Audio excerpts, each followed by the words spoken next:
Fine, yeah. Thank you. Can you send someone some share for this boy? I need give some reviews now. And he is now in this month because my son is going to go back to his college and my wife is next month. Maybe what happened to blue marriage এটাই হয়েছিল আমার হাজবেন্ডের birthday celebration last March মাসে 2026 মার্চে advance birthday celebration. কারণ ছেলে তো আর পড়াশোনার জন্য ভেলোরে থাকে, ভিআইটিতে কম্পিউটার সায়েন্স AIML নিয়ে পড়াশোনা করে, তো সবসময় তো ডেটে আসতে পারে না, তো অ্যাডভান্স এসেছিল সেটাও বাবার বার্থডের জন্যে। তো খুব শর্ট টাইমের জন্য এসেছিলো, 7 ডেজের জন্যে। তো তখন আমরা ডিসাইড করলাম বার্থডেটা সেলিব্রেশন করেই নি অ্যাডভান্সে এবং ম্যারিয়াটেই যাব, কারণ ম্যারিয়াটে অ্যানিভার্সারিতে আমরা গিয়েছিলাম অ্যানিভার্সারি সেলিব্রেশন 2021-এ। ফার্স্ট টাইম এত ভালো লেগেছিল যে বলার নয়। আর আমার কেন ম্যারিয়াটে গেলে এরকম ভালোবাসা সবারই হয়ে যাবে।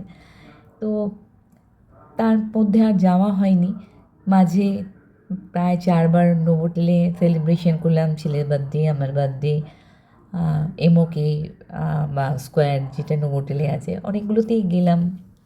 এত কাছে নোভোটেলের থাকি, ওপর থেকে এক টাইমে নোভোটেল আমার ব্যালকনির প্রত্যেকটা ব্যালকনি থেকেই দেখা যেত। এখন অনেক বিল্ডিং হয়ে গিয়ে সেটা গার্ড হয়েছে, যদিও রুফটপে গেলে দেখা যায়।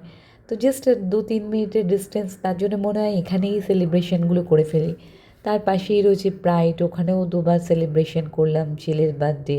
ছেলের 12-এর খুবই ভালো রেজাল্ট করেছিল, সেই জন্যে আমার শ্বশুর শাশুড়ি মা ওখানে একটি সেলিব্রেশন করেছিল ওর রেজাল্ট ভালো হওয়ার জন্যে। এবং ও ভিআইটিতে কম্পিউটার সায়েন্স AIML চান্স পেয়েছে, সেই জন্যে যাওয়ার আগে আমরা একটা ছোট্ট গেট টুগেদার করেছিলাম।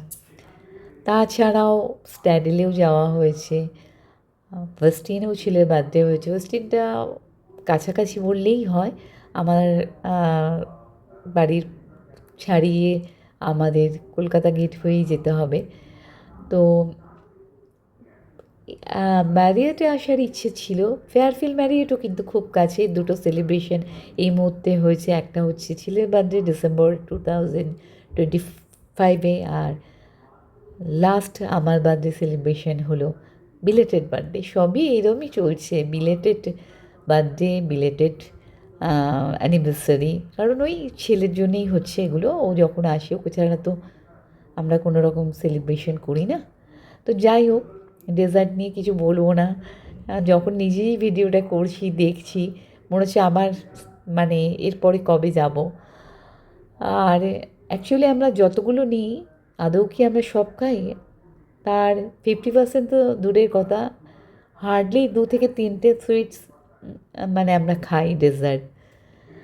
আর সেক্ষেত্রে আমার হাজব্যান্ড ছিলেও একই, এবং অন্যান্য খাবারের পর দুটো খাওয়াই মানে বেশ বলবো মানে অসুবিধেই হয়, কিন্তু নেই সবই। আর এই যে ডেজার্ট নিয়ে আমার কিছু বলার নেই, 5 স্টারের ডেজার্ট ভীষণ ভালো হয়। তবে এই যে ছোট ছোট গ্লাসের মধ্যে বা কাপের মধ্যে যে সুইটসগুলো থাকে, সেগুলো কিন্তু আমার ভীষণ প্রিয়। আমি সবসময় সেখান থেকে 2 কি 3টে খাওয়ার চেষ্টা করি, পুরো না খেলেও কিছুটা খাই।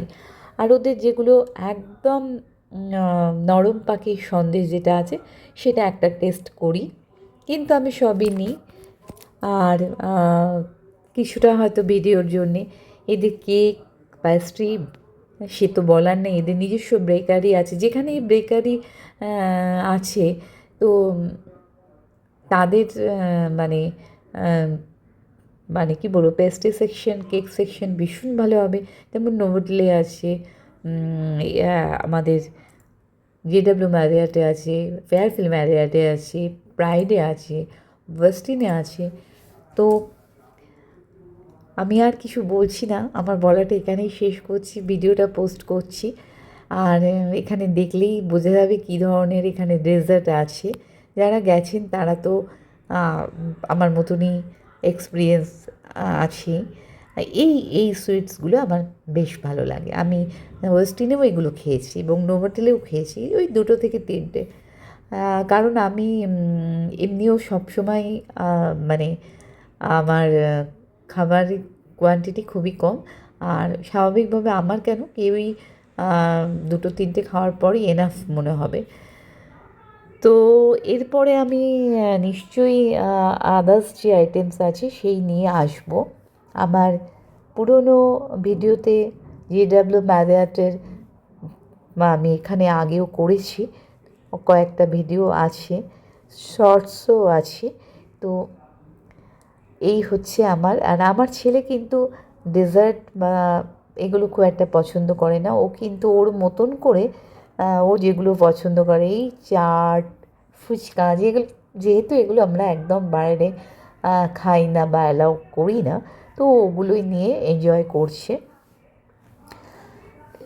এই ভিডিওটা আমি কন্টিনিউ করছি, কিন্তু আমি আর কিছু বলার নেই। খাবারটাও এনজয় করি। Tata, bye bye, see you again. সবাই ভালো থাকবেন।